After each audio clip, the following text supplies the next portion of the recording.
descriptivo de la realidad física de los predios, ¿no? ¿Qué es lo que hace el procedimiento de aseguramiento catastral registral?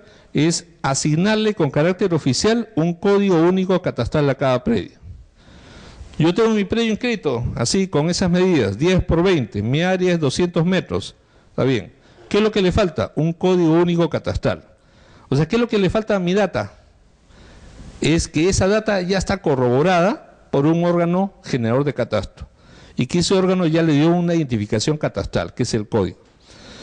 Entonces hago el procedimiento, ¿no?, de verificación catastral, y ese procedimiento lo que hace es darme un código, que es lo único que no tiene mi predio, ¿no? O sea, no me está modificando las medidas inscritas, no me está modificando el área inscrita.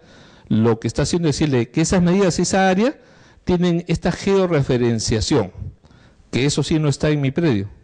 Como mi predio viene pues de mi familia hace más de 50 años, entonces lo que tengo es un polígono rectangular, con medidas perimétricas sí, con área también, pero no tengo exactamente la localización gráfica, ¿no?, esas coordenadas UTM, ¿no?, de los vértices. Como no tengo eso, el código me lo está dando. El código único catastral no solamente tiene el código, que es el número de identificación del predio, sino tiene la data técnica. Entonces yo incorporo esa información catastral a mi partida registral y con eso yo tengo oficializado el dato técnico que describe mi predio. En principio puede ocurrir eso, ¿no?, que no estoy modificando nada. Tengo las medidas, 10 por 20, tengo el área, 200, es correcto, pero la información del código único catastral me está dando más certeza respecto a los vértices, porque me dan las coordenadas, que me dan una ubicación espacial precisa, cierta, y me da un código. Es el predio número tal, código catastral número tal, ¿no? En una base gráfica ese código catastral se ubica inmediatamente. Sí. ¿Esa información en el futuro no podría ya dejarle considerar, digamos, innecesario la información de vía perimétrica, de señalamiento como estaban los temas fichas?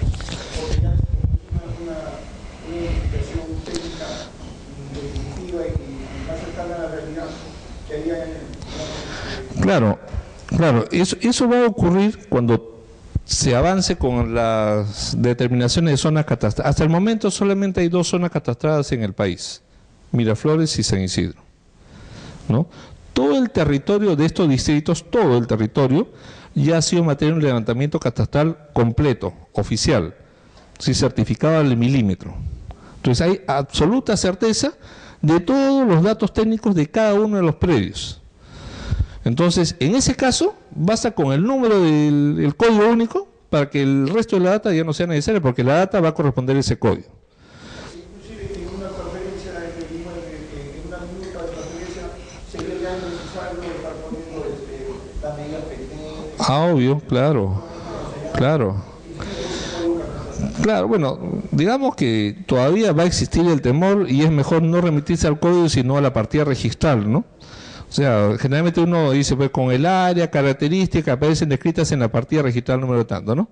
Pero bueno, sí, yo no creo que más adelante sea difícil que eso ocurra, ¿no?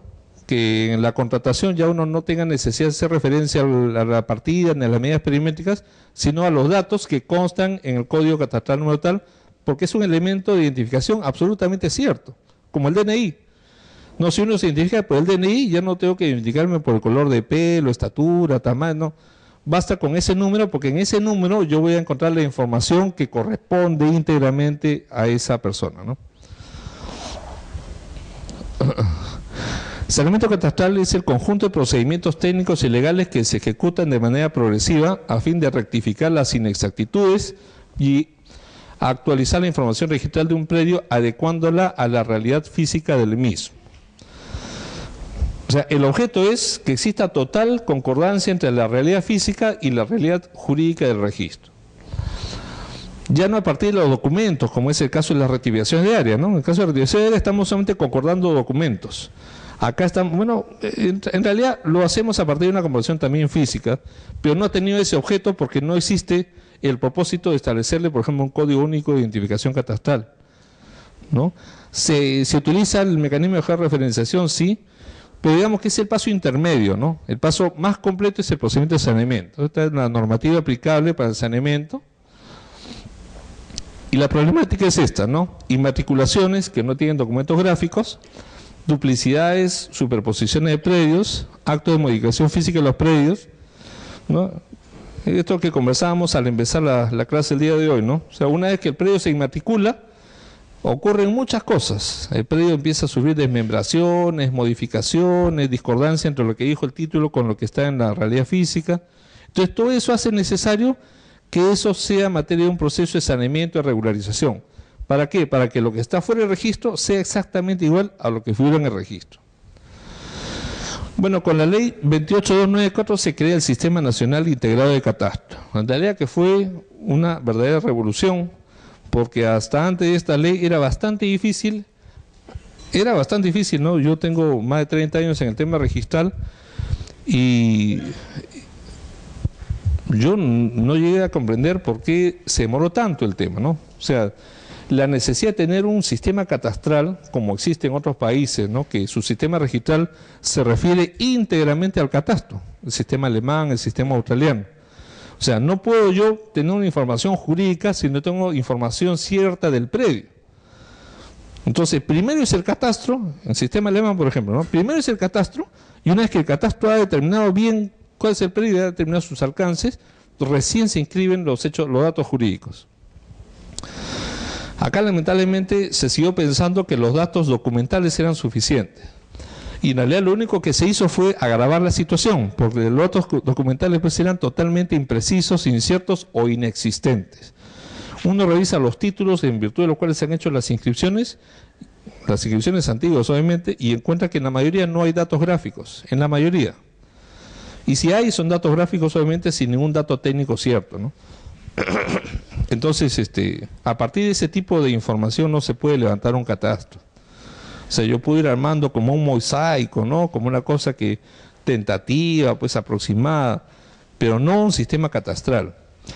Bueno, finalmente se dio esta ley, creo que fue un acierto, pero todavía es un proceso, ¿no? Todavía tenemos que convalidar, tenemos que, como le dicen los técnicos, validar la data. O sea, tenemos información inscrita de hace más de 100 años en el registro. Esa información inscrita ya está legitimada, se presume cierta, produce todos sus efectos, bueno, todo lo que nos dicen los principios registrales. Pero no tenemos certeza sobre el alcance físico de los predios a los cuales se refieren. Entonces el catastro nos tiene que ir dando poco a poco y a través de este procedimiento de saneamiento esa certeza. ¿Cuáles son los conceptos involucrados en este sistema? Zona catastrada. Es el ámbito geográfico dentro del territorio nacional cuyo levantamiento y cartografía catastral está finalizada a fin de ingresar a la base de datos catastral del Sistema Nacional de Catastro de Registro de Predios. Digamos que es el territorio, la zona territorial donde ya se culminó este trabajo. Actualmente, lo repito una vez más, las únicas zonas catastradas, Miraflores y San Isidro, en todo el territorio nacional. Zona no catastrada es el ámbito geográfico que se encuentra en proceso de efectuar el levantamiento catastral, o sea, todas las demás. Algunas todavía están incipientes, todavía están empezando, otras ni siquiera han empezado, y existen algunas que sí tienen bastante adelantado, ¿no? Surco, por ejemplo, La Molina, pero todavía no han culminado, ¿no? Es un proceso bastante delicado, bastante difícil y de mucho detalle. ¿Cuáles son los requisitos para la inscripción del CUC? Claro, con un procedimiento de saneamiento catastral, el resultado es la obtención del CUC, el Código Único Catastral. Entonces, lo que se inscribe como consecuencia de este procedimiento de saneamiento es el CUC. No sé, yo tengo una partida y a la partida quiero incorporarle el dato técnico que es el CUC. Y el CUC, como bien lo dijo el caballero, implica la remisión a los datos técnicos, ¿no? Las coordenadas UTM que están dentro de la información que le corresponde a ese CUC. En el caso de las zonas catastradas, tiene que haber un pedido del titular catastral, una solicitud de inscripción del CUC y una hoja informativa catastral emitida por la entidad generadora de catastro. Zona catastrada, Miraflores, San Isidro. ¿Quién tiene que emitir la hoja informativa catastral? El municipio que corresponda. Uno va al municipio de Miraflores, municipio de San Isidro, solicita la hoja informativa catastral del predio número tal, me piden esa información gráfica y con esa información y con mi solicitud le pido al registrador que inscriba el CUC en mi partida. En la zona no catastrada también tiene que ser a pedido del titular registral, ¿no? Y se adjunta el plano catastral impreso y digital de acuerdo a esta diapositiva. O sea, tiene que acá intervenir el verificador catastral. En la zona catastrada ya no es necesario que intervenga el verificador catastral, ¿no? Porque ya la entidad oficializó esa información, ya la tiene registrada como una información oficial. Entonces basta la hoja de datos, la hoja informativa catastral emitida por esa autoridad competente para que en mérito de esa sea suficiente. En la zona no catastrada necesito al verificador catastral que hace el trabajo de levantamiento, ¿no? Que ese levantamiento a pedido de parte se lleva ante la Autoridad General de Catastro, la autoridad le otorga el CUC, ¿no? Que todavía está en proceso de formación en ese territorio, y eso se presenta a registro con esta información. Tiene que estar georreferenciado. La georreferenciación son sistemas, son los números, digamos que es como los idiomas, ¿no? O sea, hablamos en inglés o en castellano o en alemán o en chino. Entonces, ¿cuál es el sistema oficial, ¿no? Por el cual se va a regir el sistema? El sistema que ha sido oficializado en el país es el sistema geodésico WGS84. Anteriormente se desarrollaba en base al sistema PSAD 56. Y hasta ahora se sigue usando. Por ejemplo, en el registro todavía se sigue usando el sistema anterior. Ajá. ¿No? Bueno, esto ya está establecido desde el año 2011. Este es el sistema oficial. Bueno, se trabaja con identificación de los colindantes registrales o catastrales, sean predios inscritos o no inscritos. Consiste en la asignación del Código Único Catastral y está elaborado y firmado por el verificador catastral y visado por la municipalidad correspondiente. O sea, ¿qué es lo que tengo que hacer? No solamente tengo que medir, no solamente tengo que decir cuáles son las coordenadas en los vértices, cuál es el área de las medidas perimétricas, sino que además tengo que identificar quién está en forma colindante al predio. Esa información es importantísima. ¿Por qué? Porque cuando existen medidas diferentes voy a tener que notificar a esos colindantes. Entonces, en el levantamiento que hace el verificador catastral, tiene que hacer ese trabajo de identificación. Como en el caso estoy rodeado de edificios. Buena pregunta. Hace un poco más de un año yo era jefe acá de registros públicos y establecimos el mecanismo, todavía existe, de atención en una audiencia pública a los usuarios, ¿no? Para que presenten sus reclamos, sugerencias, ¿no? SUNAR te escucha, se llama. Y recuerdo que un ingeniero, que era un profesional que tenía mucho trato con el servicio de registros públicos, presentó un caso como ese, ¿no? Dijo, bueno, he hecho un saneamiento en Miraflores, antes de que se declare zona catastrada. Se han identificado a los colindantes, pero cuando le llega la notificación para que él se encargue de la publicación, le dieron una relación como de 200 personas o algo así. Y él dijo, bueno, ¿qué ha pasado acá? Pues no, o sea, bueno, obviamente tiene que ver con el costo, ¿no? Porque eso generaba un costo inmenso por la publicación. Y lo que había sucedido es que el que había hecho el análisis había considerado que mejor se identificara a todos los propietarios de toda la cuadra. O sea, era absurdo, ¿no? Se tiene que indicar a los colindantes. Bueno, si es un predio multifamiliar, ¿no? Con un montón de secciones, se tiene que notificar a todos, ciertamente, ¿no? Porque podría haber una afectación al derecho de esa titularidad. Pero eso también tiene que ver con en qué consiste la oposición, eso también lo podemos analizar. Yo he tenido un caso donde una persona rectificaba las medidas físicas que discrepaban con las medidas inscritas y su predio colindaba con un edificio, ¿no? Si bien es cierto, la titulación de la persona que hacía la modificación vía saneamiento, su título parecía que no tenía la figura que él presentaba. La figura del edificio, la figura inscrita, sí tenía la misma figura. Es decir, el predio de esta persona era algo así, ¿no? Pero en el registro no figuraba exactamente así, sino con algunas imprecisiones, ¿no? De repente así, ¿no? O sea, no había certeza. Sin embargo, el edificio colindante, si uno revisaba el título archivado de la declaratoria de fábrica, encontraba que calzaba exactamente así. O sea, toda esta parte era del edificio inscrito. Se notificó a todos los propietarios del edificio y 3 de ellos se opusieron. Se opusieron, dijeron, no, esta persona en su título, él no llega hasta acá, si no llega hasta acá, y seguramente está invadiendo mi derecho. Pero en realidad, pues claro, si bien es cierto, la figura de él cambiaba, la figura del edificio no cambiaba. Y si no cambiaba, no había ninguna afectación. Así, eran, bueno, no solamente era anterior, sino que además la inexactitud de su título, porque era una inexactitud del título, no involucraba una invasión del área colindante, porque el edificio siempre tuvo esta figura. Felizmente la oposición se desestimó. Y ese es el único caso en el sistema registral donde las oposiciones no generan la cancelación del procedimiento automáticamente. ¿No? Es un tema bastante importante, ¿no? Porque en las rectificaciones de área, en los procesos, incluso en los procesos de prescripción adquisitiva en sede notarial, cuando alguien se opone, no necesita ni siquiera invocar un fundamento. Basta con que se oponga para que el proceso concluya. Sí, así es, así es.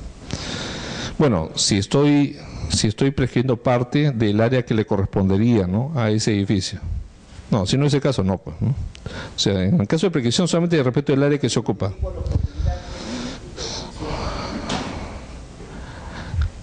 Bueno, depende, claro, ahí puede ocurrir también el mismo problema, ¿no? Yo voy a notificar al colindante que es un edificio, entonces notifico a la Junta de Propietarios. Así es. No colindante por colindante, sino a la Junta de Propietarios. Bueno, determinación de colindantes y competencia. ¿Quién es el responsable? El verificador catastral y la municipalidad, que es el ente generador de catastro. Ellos verifican la realidad registral. El área de catastro de la oficina registral hace la misma comprobación, ¿no? O sea, existe una doble comprobación. En primer lugar, el verificador catastral y la municipalidad, ¿no?, de acuerdo a la información que ellos tienen en su poder, hacen una identificación de quiénes son los colindantes del predio que se está generando el CUC.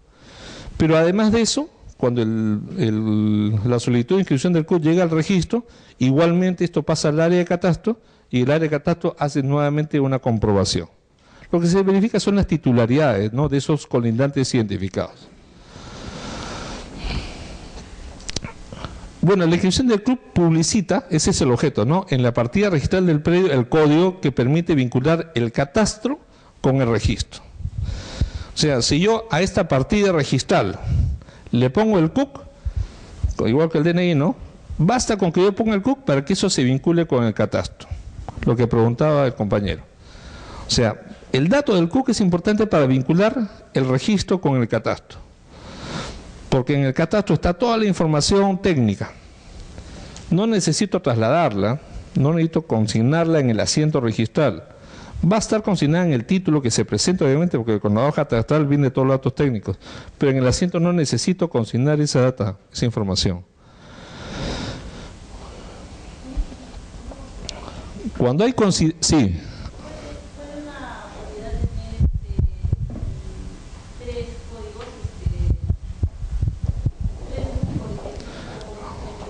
No, el CUC corresponde al predio.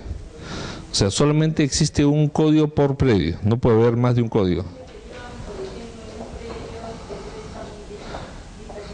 No, lo que pasa es que si la familia vive en una sola vivienda, es un solo código, es una sola vivienda. Si se ha generado independización, entonces no es una vivienda, son 3 viviendas. Y cada vivienda tiene una partida registral. Claro, es por predio independizado. Si yo tengo partida independizada por cada piso, ¿no?, lo que ocurre normalmente, ¿no?, la casa de familia, los papás ya no están, los hijos se quedan, cada uno hace su casa, ¿no?, en el primero, segundo o tercer piso. Entonces, se tiene que independizar. Y una vez independizado, cada uno tiene su partida. y a cada una de esas partidas de esos predios se le puede asignar un cuco. Como dijimos, cuando hay coincidencia entre la realidad del registro y la realidad física, es procedente, en el caso de predios ubicados en zonas catastradas y no catastradas, con información catastral y registral no presenten discrepancias. O sea, el predio tiene 200 metros, 10 metros de frente y de fondo, 20 metros de cada lado, exactamente igual a como se comprobó al hacerse el levantamiento catastral. Entonces, lo único que se hace es incorporarle el cuco. Nada más, ¿no? Ahí no hay que hacer notificaciones a lo demás. La información es precisa, corresponde absolutamente. Y si hay discrepancias entre el CUC y el registro, o sea, de repente, pues al hacerse la medición se dijo, pues no es 20, ¿no? Es 20.5 o 22 o 23, no es 10, es 11.8. Al fondo no es 10, es 9. A veces pues uno en la realidad física encuentra discrepancias, ¿no? Los terrenos no son regulares. De existir discrepancia, dice la norma, entre la información registral y la catastral, el registrador anota preventivamente en la partida del predio el área, linderos, medidas perimétricas que se consignan en el plano presentado y notifica a los titulares de los predios colindantes. O sea, si existe coincidencia total entre lo que yo tengo en el registro y lo que me dice el CUC, no hay ningún problema, se inscribe directamente. Ingresa directamente, se inscribe, se incorpora el dato del CUC y con eso ya se vinculó el registro con el catastro. Si el CUC me trae una información diferente a la que está inscrita, entonces yo no lo rechazo, lo anoto preventivamente. Incorporo esa información, pues es una información oficial, ¿no? O sea, el órgano general de catastro me está diciendo que ese predio tiene esas características físicas, no las que están inscritas, sino las que ellos han comprobado. Entonces no la puedo rechazar, aunque discrepe el antecedente. Pero como esa información pudiera generar un reclamo de un colindante, lo que se hace es iniciar el proceso de saneamiento catastral registral. ¿Y cómo se inicia? Bueno, se inicia con la anotación preventiva y con la notificación a los titulares de los predios colindantes. Artículo 62 del reglamento de la ley 28294. Este es un tema que en un principio generó un poco de resistencia, ¿no? Un poco de resistencia porque los registradores, bueno, como todo, pues lo que es novedoso, empezaron a formular observaciones, ¿no? Pero creo que ya ha ido pasando esta primera etapa, ya se ha asentado un poco mejor la idea, y el mecanismo en realidad pues tiene todas las garantías de cautelar el derecho de todos los colindantes. ¿Qué es lo que se hace? Bueno, ingresa el predio, ingresa el código único catastral del predio, con información que no corresponde a lo que está inscrito, entonces se tiene que consignar la información, ¿no? O sea, si en el registro figura 10 metros de frente por 20 de fondo, pero el CUC me dice que es 12 por 21, bueno, lo ingreso, pues, ¿no? Ingreso eso para que se sepa que hay una diferencia. Lo anoto preventivamente. La anotación preventiva significa que ingresa de manera transitoria, no con carácter definitivo. Y se notifica a los colindantes. ¿Para qué se notifica a los colindantes? Para que se puedan oponer, claro. Para eso se notifica, oye, mira, está presentando información diferente, ¿ah? ¿Qué dices tú? Entonces el que se siente afectado tiene la oportunidad de oponerse. Ahora, claro que acá viene la naturaleza de la oposición, ¿no? O sea, la oposición en este caso es una oposición que no puede ser tajante, y no puede decir, bueno, no estoy de acuerdo, me opongo y punto. En primer lugar, no puede oponerse cualquiera, se opone solamente el titular de un predio colindante. Ha ocurrido en la jurisprudencia que ha habido casos que se han opuesto personas que no figuran como titulares, de repente son propietarios extrarregistrales, pero en el registro no figuran como titulares. Entonces se ha rechazado ese tipo de oposiciones porque no hay legitimidad de procedimiento registral en ese caso. Pero además, el que se opone tiene que fundamentar su oposición. Y acá sí creo que todavía no está cuajada bien la idea, ¿no? Porque en realidad la única oposición que debería ser válida es que esa información física no es real, ¿no? Ahí ha pasado algo, ese ente general de catastro está diciendo algo que no es verdad, o ese verificador no está diciendo la verdad. No me puede decir, oye, no, porque yo tengo mi título. No, es que justamente eso se discute en otra instancia. En la oposición lo que tengo que decir es si lo que se presenta realmente corresponde a la realidad o no. Por eso que en el caso del edificio, estas personas que se opusieron del edificio, ya se opusieron sin ningún fundamento. Simplemente se opusieron porque alguien le dijo, le llegó, se asustaron y dijeron, por si acaso, ¿no? Me opongo por si acaso porque no me perjudica. No lo perjudicaba, ¿no? Pero ellos pensaron que era mejor oponerse. Y en este caso, que es el único caso, el registro sí tiene facultad de dirimencia de la oposición. O sea, es el único caso. Ustedes saben que el registro es un procedimiento no contencioso, donde no cabe el apersonamiento de terceros, y cualquier apersonamiento u oposición es desestimada de plano. Eso está en el Reglamento General de Registro Público. ¿No? Cuando alguien dice, oye, hay un procedimiento de inscripción y yo no estoy de acuerdo, me opongo. ¿No? Ocurre a menudo, ¿no? La gente piensa que puede detener el procedimiento. Y el procedimiento registral es especial y de naturaleza sui generis. Entonces el procedimiento registral no admite apersonamiento ni oposición de terceros. O sea, simplemente es la solicitud de inscripción y el registrador o el tribunal en segunda instancia, el que decide en base de la solicitud, de los antecedentes y de las normas jurídicas que regulan el acto que se quiere inscribir. Nadie puede intervenir. Entonces cualquier oposición se desestima de plano, salvo en el caso de inscripción del cuco. En este caso sí se permite la oposición y además se faculta al órgano registral a resolver la oposición, a decir si es fundada o no es fundada la oposición. Y un poco queda desviado la naturaleza del órgano registral, porque quien declara si es fundada no es el registrador, sino la gerencia registral. Se le da una facultad de naturaleza registral, ¿no? Porque al declarar fundada o infundada está diciendo si se puede o no se puede extender la inscripción. No lo ejecuta la gerencia, pero el registrador va a inscribir o va a denegar la inscripción en función de lo que resuelve la gerencia registral. Y en segunda instancia resuelve el tribunal registral, que sí es un órgano de segunda instancia. Bueno, entonces si hay discrepancias se hace este procedimiento, ¿no? Se anota preventivamente y se notifica a los colindantes. ¿Cuál es el procedimiento de inscripción? Bueno, se presenta la solicitud, se califica con un informe previo del área de catastro, o sea, inmediatamente que se presenta la solicitud se deriva a catastro para que emita su informe, se formula observación cuando hay discrepancia entre la información catastral y la registral respecto a la descripción del predio y se pretende la modificación de rogatoria de saneamiento catastral. Ya, o sea, ¿qué significa esto? Yo pido la inscripción del CUC, así, puro y simple. Yo quiero que el CUC ingrese esa partida. El registrador, de acuerdo a lo que dice catastro, no te puede inscribir el CUC porque no hay total coincidencia entre los datos. Las medidas perimétricas y el área hay algo que discrepa. Entonces te observo. Entonces el que ha solicitado la inscripción del CUC puede variar la rogatoria. Puede decir, bueno, entonces no me inscribas el CUC, sino anótalo preventivamente e inicia el procedimiento de saneamiento catastral. Bueno, yo sí tengo acá una discrepancia, ¿no? Porque me parece que no es necesario que alguien varíe su rogatoria, eso está implícito, de oficio nomás. Si el registrador, de acuerdo al informe del área técnica, encuentra que no hay concordancia total, obviamente no lo puede inscribir. Pero si no lo puede inscribir, debe proceder a anotarlo y a notificar a los colindantes, ¿no? No tengo que decirle, oye, pídeme que lo anote. Suena burocrático. Procedimiento de saneamiento catastral y registral. Bueno, se extiende la anotación preventiva con una vigencia de 80 días hábiles desde su extensión, antes era 60 días. Yo considero que debería tratarse de una anotación preventiva de duración indeterminada. Yo no entiendo para qué le ponen un plazo de duración a la anotación.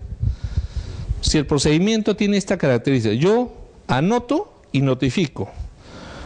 Cualquiera de los colindantes se puede oponer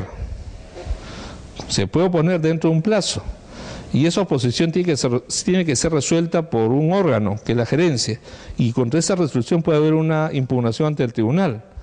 Entonces esos plazos no están dentro de la facultad del administrado, no están dentro de la facultad de la administración. Entonces yo no tengo por qué supeditar la anotación a un plazo de vigencia, porque el que se va a demorar en resolver todo eso es la administración y no el administrado, ¿no? O sea, cuando uno le pone un plazo de vigencia es porque el administrado tiene que hacer algo para que dentro de ese plazo se pueda convertir en definitivo, ¿no? Lo que ha ingresado provisionalmente se convierte en definitivo. Pero acá yo no sé por qué se ha estructurado el procedimiento de esta naturaleza. ¿Qué pasa después? Dentro de los 2 días hábiles siguientes a la anotación preventiva, el registrador eleva un informe a la gerencia registral para que notifique a los titulares registrales de los predios colindantes, para que notifique a los titulares catastrales registrales de los predios colindantes en el domicilio del DNI en caso de las personas jurídicas. Se notifica además en el domicilio que consta en el estatuto o en todo caso en el domicilio que aparece en la SUNAT. Si no se puede realizar la notificación porque no hay esta información disponible, se entiende que están notificados con las publicaciones que se efectúan en los diarios. Si los colindantes, alguno de ellos es un predio del Estado, se notifica a la entidad que es titular de ese predio.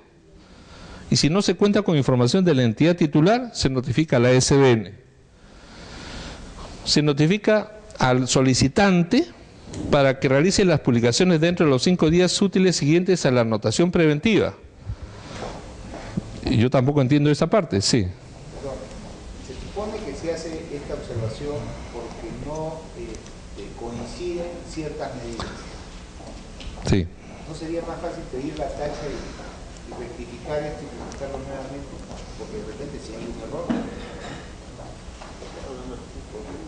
O sea, antes de A ver. este procedimiento que... A ver. Este procedimiento tiene por objeto ingresar al registro la información correcta, la información que ha sido verificada y que es técnicamente comprobada por el ente generador de catastro, que en este caso es la municipalidad, con intervención de un profesional verificador. ¿Podría haber un error? Podría haber un error, pero si es un error de la información, ¿cómo se determina que es un error? Porque lo que recibe el registrador es una data que aparece comprobada oficialmente. O sea, el registro recibe, ¿no?, una documentación técnica que ha sido elaborada por un profesional que ha hecho trabajo de campo y ha sido certificada por el ente generador de catastro, en este caso el municipio. Entonces, ¿cómo determina que eso es un error? Lo único que puede determinar el registro es que discrepa de lo que ya está inscrito, y eso es lo único que puede vertir. Le dice, bueno, acá lo que tú me traes como una realidad física, material, no concuerda con lo que está inscrito. Entonces, si no concuerda, yo lo advierto. Y como no concuerda y yo lo advierto, se genera el inicio de este procedimiento de saneamiento. Y el inicio del procedimiento de saneamiento es simplemente para que los colindantes puedan tener la oportunidad de oponerse, ¿no? Porque la idea es que esto se convierta en definitivo, porque viene como consecuencia de una verificación física del predio. Entonces, la intención es que esto llegue al registro, porque el registro es una información que no es correcta, que no es exacta, no se tiene certeza. En cambio, esta información ya viene corroborada, viene verificada y tiene carácter oficial. Entonces, el objetivo es que esto ingrese. Pero cuando no puede ingresar directamente porque hay discrepancia con lo que está inscrito, se hace el procedimiento simplemente para cautelar el derecho a los colindantes. Bueno, se ha desarrollado todo esto y finalmente lo que nosotros encontramos es que el procedimiento se ha partido en varios pedazos. Y estos pedazos se le han cargado, ¿no?, como una responsabilidad del usuario. Si es un procedimiento, en primer lugar, ¿no?, si estamos ante un procedimiento, como cualquier procedimiento, el que debe impulsar el procedimiento es la entidad, no el administrado. No hay un principio de impulso de oficio. Y el administrado debería cumplir con aquello que la entidad le pide. Por ejemplo, si hay que hacer pagos por las publicaciones, la entidad hace la liquidación y el interesado debe cumplir con el pago. Y mientras no se cumpla con el pago, el procedimiento se suspende, es lo que ocurre normalmente, ¿no? Pero acá no, acá se le da un plazo perentorio, se le dice 5 días. ¿Y qué pasa si en 5 días no el administrado no hace, el procedimiento concluye? ¿Cómo va a concluir un procedimiento? O sea, es totalmente contradictorio, ¿no? Parece que está mal estructurado. Lo peor es esto, ¿qué pasa cuando no hay oposición? ¿No? Se hizo todo este procedimiento, se notificó, se hicieron las publicaciones y nadie se opuso. Bueno, el interesado, dice la norma, tiene que solicitar la inscripción definitiva acompañándole al original de las respectivas publicaciones. Bueno, ahí viene el problema, ¿no? Pues las publicaciones no las debería hacer el interesado, sino las debería hacer la administración. Y por consecuencia el interesado no debería pedir, porque quien sabe que no se han opuesto es la administración y no el interesado. ¿Cómo se entera el interesado que hay oposición? Entonces no debería haber un pedido de parte. Y peor aún, el pedido no debería ingresar como un nuevo título. Eso es peor todavía, ¿no? Porque yo con un nuevo título, con una nueva rogatoria, voy a pedir que lo que se empezó con ese título concluya. Entonces, ¿a dónde se retrotrae? Es totalmente desarticulado el procedimiento. Bueno, ¿qué hace el registrador ante este pedido, ya que se le ha dado esta naturaleza? Lo que hace es verificar el transcurso del plazo, ¿no? Han transcurrido 30 días calendario, no hábiles, sino calendario, desde la última publicación, y si no hay oposición, o es que si hubiera habido oposición fue desestimada, entonces se procede a la inscripción definitiva del CUC. O sea, eso que anotó preventivamente se convierte en definitivo. O sea, esas nuevas medidas, el área, las coordenadas, de todo, ya quedan inscritas con carácter definitivo. Trámite de oposición. O sea, lo ideal es que no haya oposición. Si no hay oposición, ya sabemos que se hace un nuevo pedido para que se convierta en inscripción definitiva el CUC. Se presenta a través de la oficina del diario. ¿Por qué? Ya hemos visto, ¿no? O sea, suena ilógico. O sea, si yo me voy a oponer, es porque quiero que no se inscriba algo. ¿Qué es lo que ingresa por el...? Sí, doctor. 30 días calendario, desde la última publicación.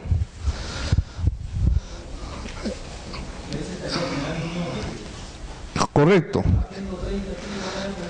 Correcto. Y no solamente un nuevo título, sino que es un título que tiene por objeto no inscribir. Toda rogatoria está orientada a obtener una inscripción. Yo le ruego al registro una inscripción. Este es el único caso en el que a alguien se le ha ocurrido que se presente una rogatoria para que no se inscriba algo.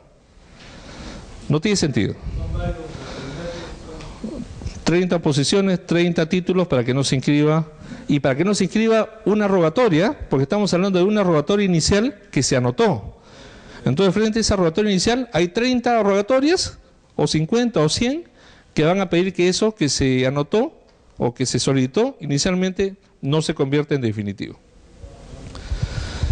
Claro, el registrador, dice la norma, anota la oposición en la partida, ¿no? Deja constancia que hay una oposición y la remite en el plazo de 3 días a la gerencia registral para que resuelva. La gerencia registral resuelve la oposición en primera instancia administrativa. Bueno, debería resolverlo en un plazo breve, ¿no? Cabe interponer apelación contra la resolución de la gerencia registral que desestima o que admite la oposición, para que sea resuelta por el tribunal registral en segunda y última instancia. Contra lo que resuelve el tribunal, podría interponerse acción contenciosa administrativa.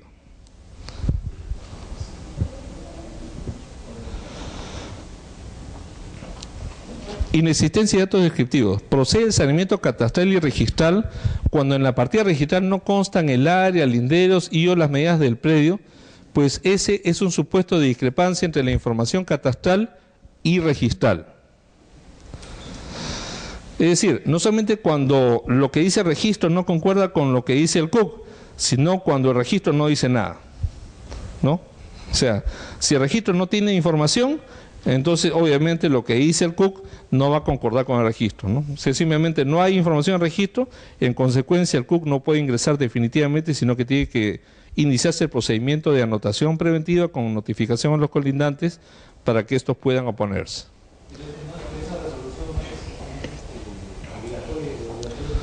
No, no es vinculante, pero es un criterio que ya se ha admitido.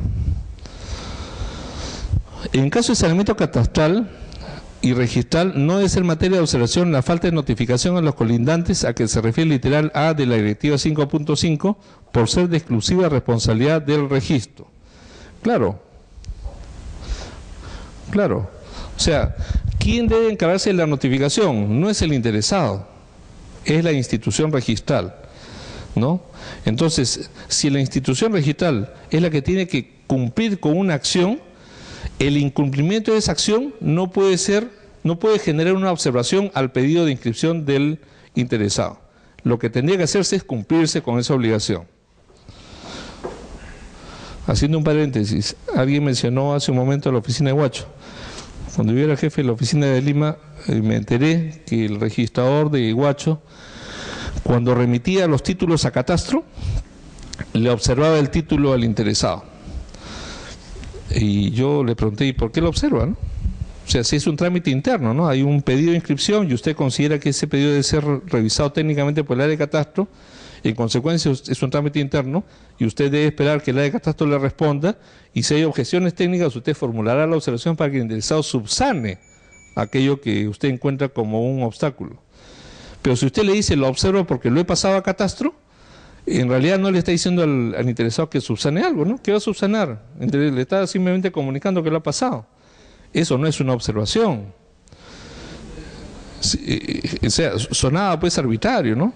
Y sonaba más bien como que se lavaba las manos, porque en realidad esa observación la generaba pues cuando el plazo estaba recontra vencido y en el despacho figuraba como un título todavía pendiente. Más aún, lo derivó a catastro cuando ya el título estaba casi por vencerse. Obviamente, mientras iba a catastro de Huacho a Lima y regresaba de catastro ya el título estaba vencido.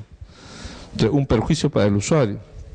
Bueno, un tema que felizmente que no encontré repetido en otros lugares, pero que sí parecía pues una desnaturalización del procedimiento, ¿no? O sea, no se puede cargar al administrado una actuación interna de la administración.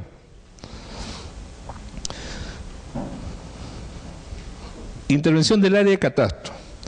Si no se puede establecer la concordancia o existan omisiones, ya lo hemos visto, se inicia el procedimiento de saneamiento con anotación preventiva del CUC. O sea, si la oficina técnica de catastro me dice hay discrepancias, inicio el proceso de saneamiento. Si la oficina técnica de catastro me dice no hay datos inscritos, inicio el proceso de saneamiento. Si la oficina técnica de catastro me dice hay algunos datos inscritos y otros no, también inicio el proceso de saneamiento. Solamente inscribo el CUC directamente cuando hay coincidencia total entre los datos inscritos y los datos que me presenta el CUC. Indicación de colindantes. Criterio. Resulta admisible la presentación de planos complementarios que cumplen los mismos requisitos de los planos catastrales presentados a fin de indicar a los colindantes catastrales o registrales.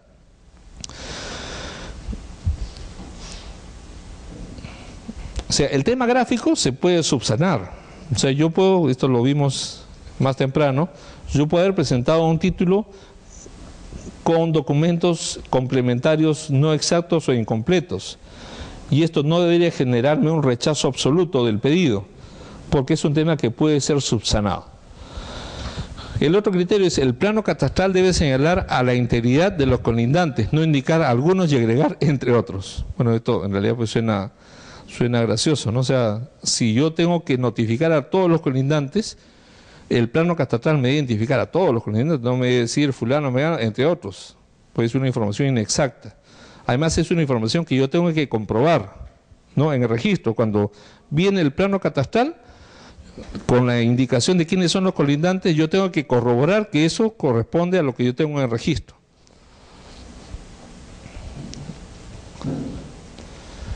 Imposibilidad del área de catastro de ubicar la partida. Cuando el área de catastro no puede determinar la partida registral de alguno de los predios colindantes, se procederá a notificar a los titulares catastrales y registrales consignados en el plano catastral presentado. Los predios colindantes pueden no encontrarse inscritos. Es verdad, ¿no? Es verdad. Además, la directiva ya ha subsanado el tema diciendo que en todo caso, aquellos a los cuales no se haya podido identificar, se entenderán notificados con las publicaciones. Una publicación es para todo aquel interesado que sea colindante que pueda sentirse perjudicado. Sí. ¿Estas publicaciones las realiza la entidad o es el interesado que tiene que ir? No, el interesado. Justamente ese es el comentario que hacía, ¿no? Que de mi punto de vista es contradictorio, ¿no? Materialmente, ¿cómo se realiza? Sí, se le notifica al interesado para que el interesado lleve el aviso de publicación, pues el área registral le genera el aviso, ¿no? Le notifica al interesado con el modelo de aviso para que él se acerque a los diarios a hacer las publicaciones respectivas. Sí, claro. El aviso en realidad es un aviso de la entidad, no es un aviso del interesado. Lo que hace el interesado es diligenciar la publicación. Claro. Claro, tiene que decir ya he cumplido y acá están las publicaciones efectuadas. O sea, desde luego, desde luego. La gerencia hace el trabajo, ¿no? O sea, elabora el aviso, le notifica al interesado con el modelo de aviso para que el interesado en un plazo, 5 días, cumpla con efectuar las publicaciones. Y una vez efectuadas las publicaciones, tiene que presentarlas al procedimiento dando cumplimiento al encargo.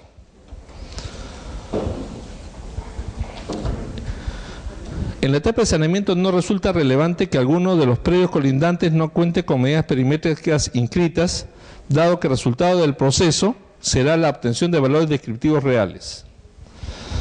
Claro, acá lo que pasó es, bueno, ya, yo tengo la información del predio al cual se le asigna el CUC, pero hay unos predios colindantes que no tienen información, no hay área o no hay medidas perimétricas. Bueno, pues, pero eso justamente es lo que se quiere solucionar.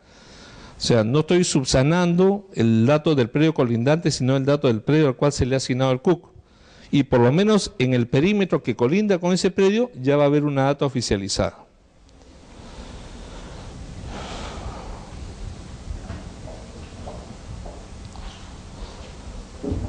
Bueno, ¿y qué pasa cuando no hay planos en el registro de predios? Estamos en el mismo supuesto de imprecisión de la localización. En la partida registral tenemos una descripción narrativa de la figura poligonal, pero gráficamente no tenemos un elemento que me permita identificarlo en una base gráfica, localizarlo. Entonces, ¿qué sucede en ese caso? ¿Puedo inscribir el CUC? O sea, los datos de las medidas son iguales, el área es igual, pero el área de catastro me dice sí, pero no puedo tener certeza de dónde se ubica, para hacer si existe coincidencia entre lo que está en el registro y lo que me presenta el CUC. Ante esa duda, la posición que ha tomado el tribunal en esta resolución del año pasado es, bueno, si tienes duda, porque es un tema importante, obviamente la localización, mejor iniciamos el proceso de saneamiento, ¿no? O sea, no inscribes el CUC definitivamente, sino que se incorpora como anotación preventiva y se notifica a los colindantes para que puedan ejercer su derecho de oposición. Sí, sí. Discrepan, sí. Se considera como una discrepancia con la información que tiene el CUC y se procede a la anotación preventiva con notificación a los colindantes. Utilización del sistema geodésico oficial. Bueno, esto ya lo vimos, ¿no? La utilización del sistema WGS 84 ya ha sido oficializado en el Perú a partir del año 2011. Los sistemas anteriormente desarrollados con el sistema PESAT 56 deben trasladarse, no hay sistemas de equivalencia, lo están haciendo de forma progresiva. El registro público por lo menos todavía no tiene todo trasladado al nuevo sistema. La implementación de un sistema de información gráfica en la Secretaría General de Catastro será de manera progresiva, mientras tanto podrán hacer uso de las otras tecnologías de procesamiento de información catastral, ¿no? Claro, se entiende que no todos han podido trasladar de manera inmediata, pero la idea es que todas en un momento tengan un solo sistema oficial.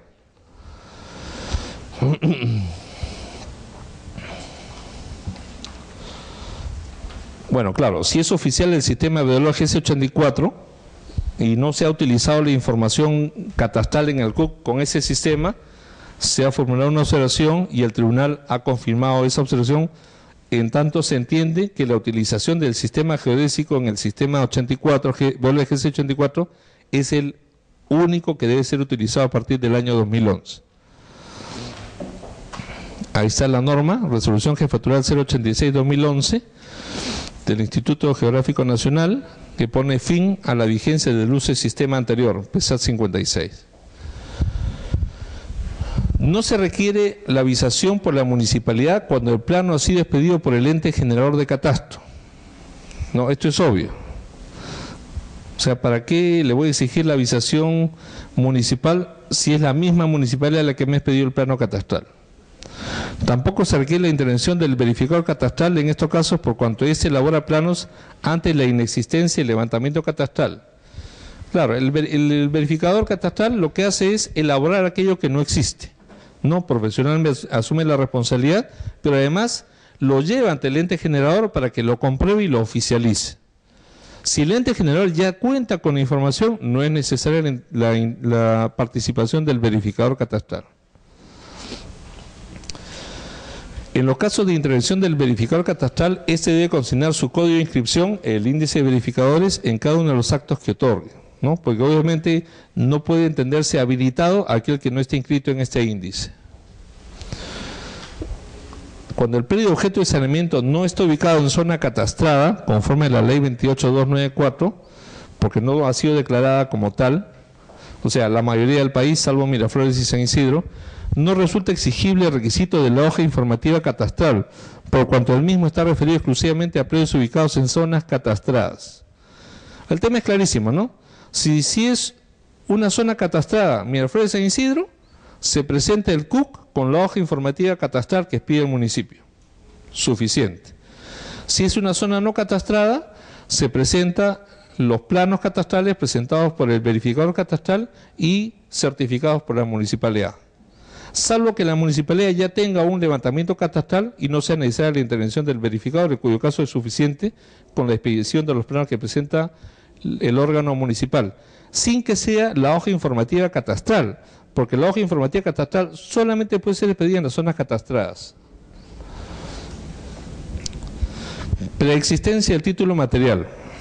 Carece de relevancia la presentación de hoja informativa catastral expedida en fecha posterior a la presentación del título, por cuanto el título inscribible es el plano catastral.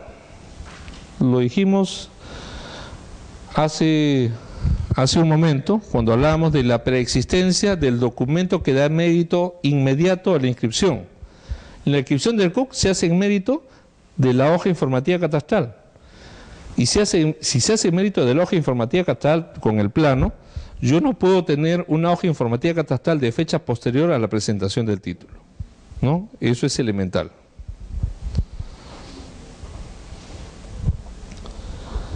Rogatorio de anotación preventiva. El tribunal ha dicho esto, a pesar que la directiva dice lo contrario. No se requiere rogatoria expresa para proceder al inicio del procedimiento de saneamiento mediante la anotación preventiva del CUC. La SUNAR inicia de oficio cuando no es posible la inscripción del CUC.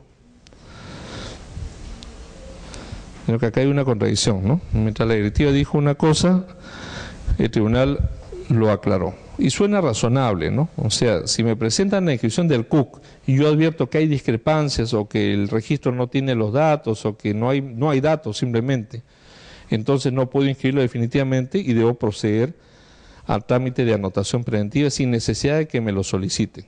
Es implícito, ¿no? Por el solo hecho de la discrepancia, las discordancias, yo no debo inscribir, pero sí debo anotar.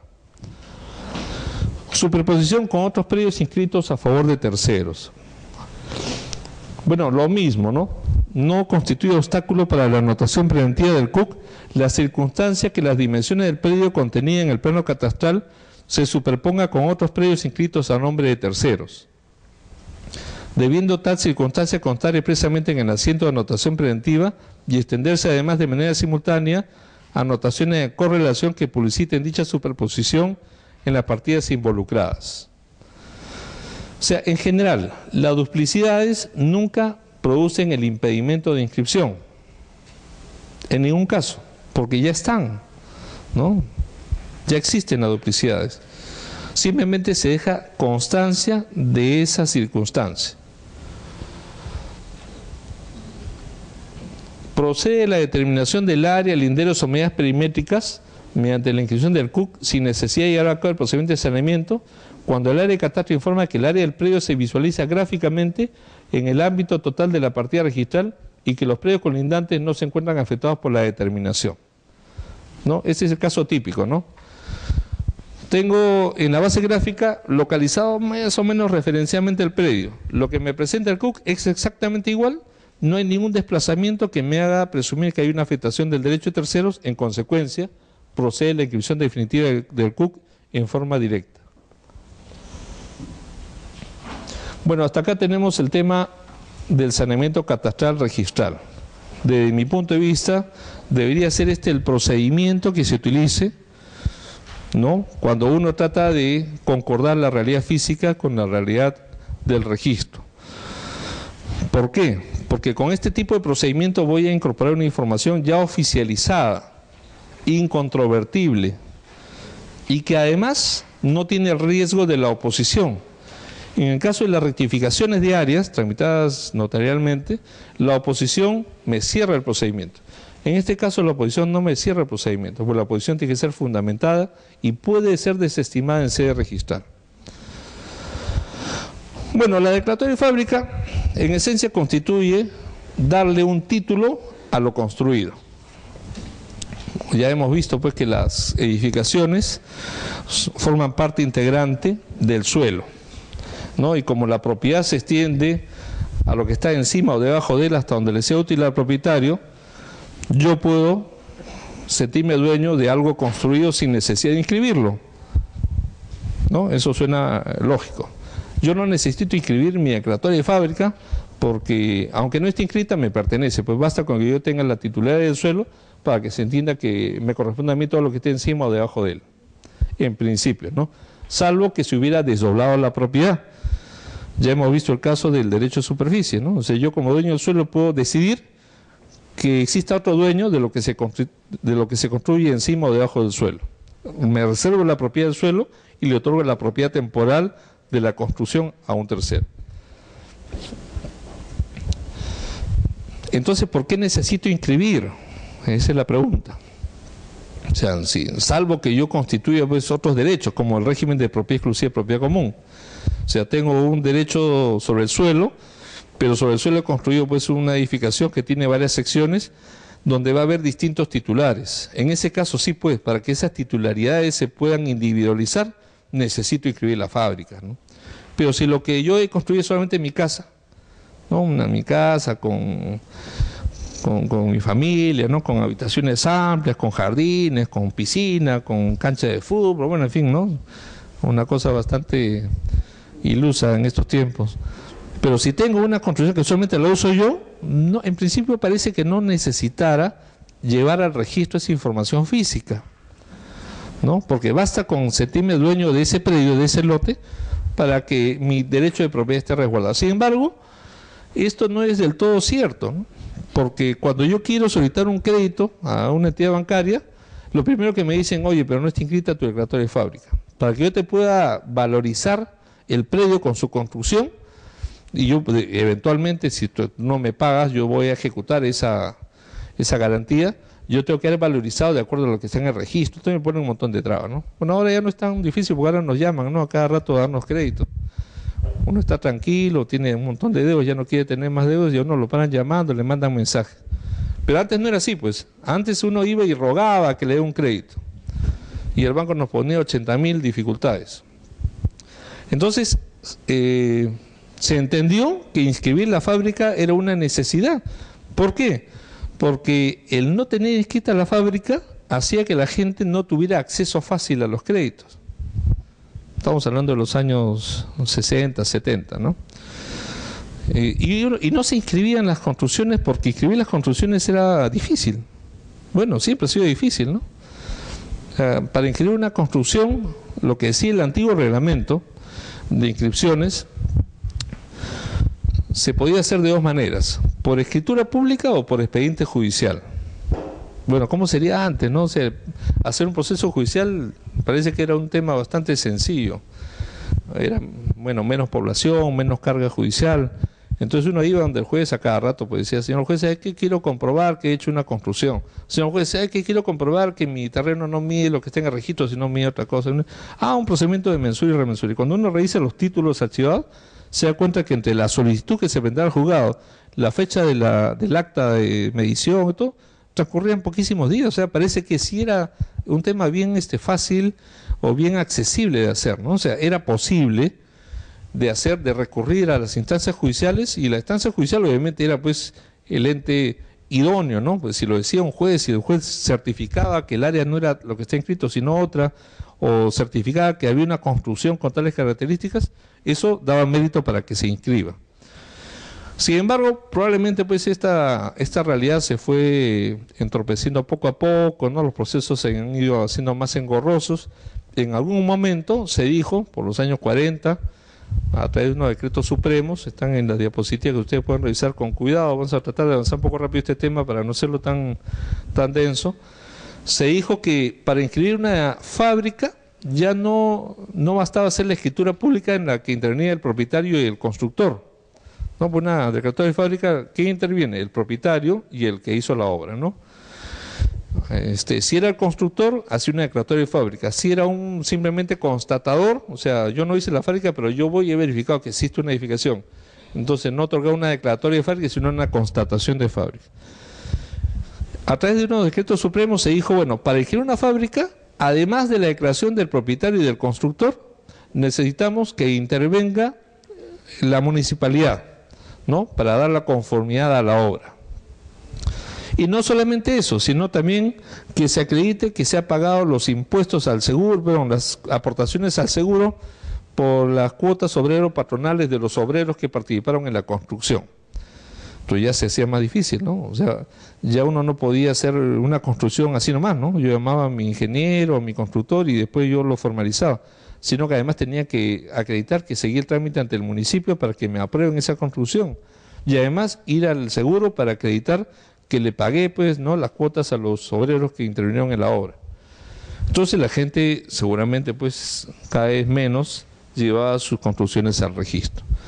Entonces esto hizo que en el año 70, mediados del año 75, si no me equivoco, empiezan a promulgarse una serie de normas legales que establecieron regímenes de excepción. ¿Qué se dijo en estas disposiciones legales? Se dijo, bueno, vamos a facilitar el ingreso al registro de las construcciones. ¿Por qué?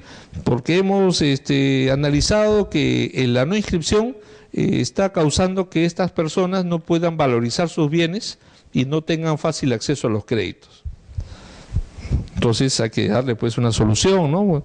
Entonces primero se le dijo, bueno, ya, como es difícil obtener esta aprobación de la municipalidad y el pago del seguro, entonces para los casos de viviendas, ¿no?, y ubicadas en pueblos jóvenes, se puede hacer un trámite administrativo ante el Ministerio de Vivienda en esa época, la época del gobierno militar, y mediante un formulario se aprobaba, ¿no?, que, o sea, se considera ya cumplido esos requisitos, y con eso puedes hacer la escritura pública, o sea, no lo exoneraban de la escritura pública, ¿no?, y con la escritura pública ingresas a registro tu construcción.